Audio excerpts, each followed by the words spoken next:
Thai Prime Minister Yingluck Shinawatra has rejected protesters' demands that she step down, amid ongoing clashes in Bangkok. Ms Yingluck said the demands were not possible under the constitution, but that she remained open to talks. More clashes broke out on Monday as protesters tried to storm the Prime Minister's office, Government House. 4 people have died in Thailand's worst political turmoil since the 2010 rallies that ended in violence. Anything I can do to make people happy, I am willing to do.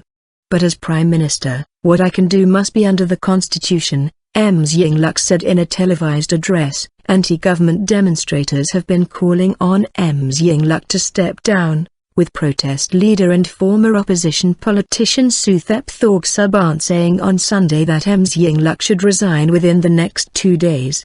The protesters want to replace the government with an unelected People's Council, alleging Ms Yingluck's government is controlled by her brother, ousted leader Thaksin Shinawatra. The protests, which began on 24 November, have been largely peaceful until Saturday, when they became violent. Over the weekend, demonstrators tried to break apart police barricades and storm the Prime Minister's office, with police using tear gas and water cannons to repel them. On Monday, protesters returned to the streets again and more clashes occurred, although correspondents said that demonstrant numbers appeared lower than before. The mood of the protests appeared considerably nastier than over the weekend, with gangs of young men attempting to provoke riot police and smashing a police car.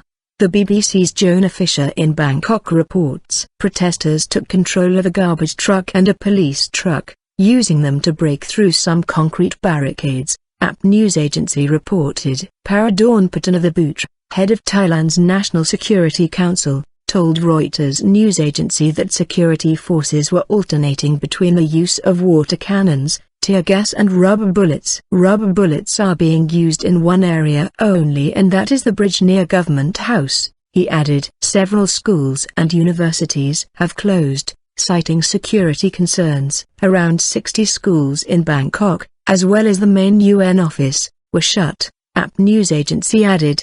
The protesters had declared Sunday the decisive V-Day of what they termed a people's coup. However, despite clashing with security forces, they failed to seize more government buildings or unseat Ms Yingluck. Ms Yingluck has said that she would not authorize the use of force against protesters. In Monday's address, she said, the military has positioned itself as neutral and it wants to see a peaceful way out. I believe that no one wants to see a repeat of history, where we saw the people suffer and lose their lives, Mr. Yingluck added. Correspondents say that military commanders had agreed to deploy troops to support the police on condition they would carry no weapons and would stand behind riot police ringing the main government offices. Ms Yingluck's brother, Mr. Thaksin, was ousted in a military coup in 2006 that left the country bitterly divided. Ms Yingluck's government, which has broad support outside the capital, took office after winning elections in 2011.